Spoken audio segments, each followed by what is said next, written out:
எங்கேயுமே யாருமே அர்த்த மண்டபத்துக்குள்ளார போகிறது கிடையாது. ஆனால் அது என்ன நடந்ததுன்னு தெரியாமல் நம்ம இதுங்க முடியாது. ஆனால் இளையராஜாவே பேட்டி கொடுத்துருக்காரு, இதை பெரிதுபடுத்தாதீர்கள்னு சொல்லியிருக்கிறாரு. அது என்னை வச்சு யாரும் எதுவும் இது மாதிரி எதுவும் செய்யாதீங்க அப்படின்னு சொல்லியிருக்காரு. இளையராஜாவுக்கு மட்டும் இல்லை, ஐயாவுக்கும் தெரியும், சாமிக்கு தெரியும். பொதுவாக யாராக இருந்தாலும் சரி, கோவிலுக்கு போகிறது நம்ம அங்கே அர்த்த மண்டபத்துள்ளார சிவாச்சாரியார் மட்டும்தான் போவாங்க. வைணவ கோயிலாக இருந்தால் பட்டாச்சாரியார்கள் மட்டும்தான் போவாங்க.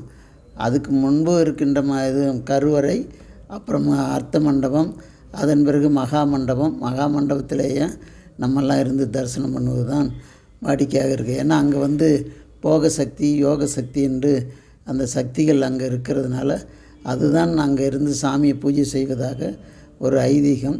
ஆனால் அது அங்கே எந்த சூழ்நிலைன்னு தெரியாமல் நம்ம யார் மேலே குற்றம் இருக்குது, அவங்க தடை பண்ணாங்களா இல்லை இவரே நின்றுட்டாரா என்னங்கிறதுலாம் நமக்கு தெரியாமல் நம்ம சொல்லக்கூடாது. குறிப்பாக நம்ம அதே போல் தான் சிதம்பரம் நடராஜர் கோயில்லையும் நேற்று கூட நான் சிதம்பரம் நடராஜாவுக்கு போயிட்டு வந்து மேலே ஏற்றி தான் வழிபாடு பண்ணிட்டு வந்தேன்.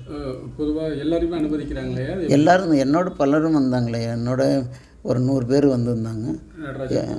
ஏற்கனவே அந்த இடத்துல விடுறதில்ல இல்லை, அது பூஜை காலங்களில் அனுமதிக்க மாட்டாங்க.